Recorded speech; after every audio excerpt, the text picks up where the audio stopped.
You are watching the moment more than a dozen train cars started falling off the tracks while passing through Springfield, Ohio. Tonight, we're learning the Norfolk Southern train was carrying hazardous materials. This is the second train to derail in Ohio in just about a month.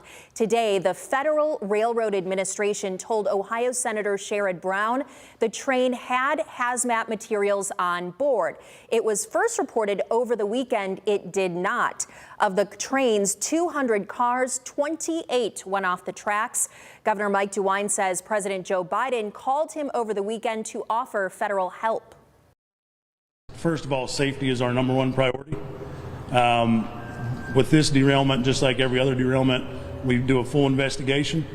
And if there's takeaways or things we learned from the derailment, we implement those.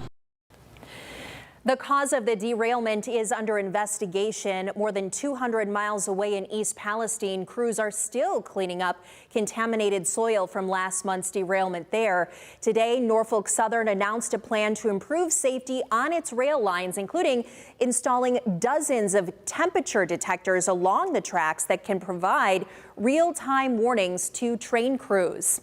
And local leaders talking in Toledo today about improving rail safety following those two derailments. Our Trent Croce is live from the Amtrak station in South Toledo tonight, where Congresswoman Marcy Kaptur appeared. What's being planned here, Trent? Melissa, those leaders spoke here earlier saying that they need to speak with the railroad companies as well as other state officials on taking action moving forward so train derailments like this don't happen again. Congresswoman Kaptur says while she's upset that it took two big derailments in the past month for them to get these conversations going, it's all about moving forward for what's next from here. If we had 3 plane crashes a day for a week, we would have everyone's attention in the entire world.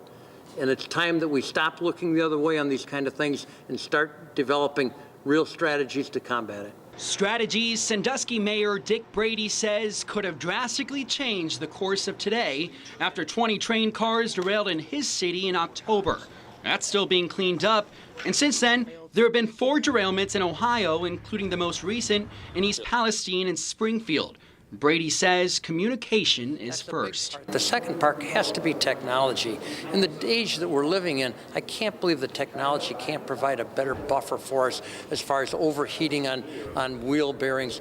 We should have known that far in advance to a train derailing. Congresswoman Marcy Kaptur says this part of America has heavily invested in transportation, but says the rail industry is behind. Norfolk Southern has made over the last 4 years over $30 billion. They have money to treat communities fairly, their workers fairly, and they have no right to defile the United States of America. Like Brady, she wants to develop a better dialogue with the train companies to better modernize rail and wants to separate freight and passenger trains. We don't want them to be on the same track, and we want them to be working with us to integrate transportation systems multimodally in this part of the United States so we can more effectively compete and work with our Canadian brethren to have an integrated transport system. Congresswoman Kaptur says Norfolk Southern and the other train companies have yet to call her back since the train derailment in East Palestine started.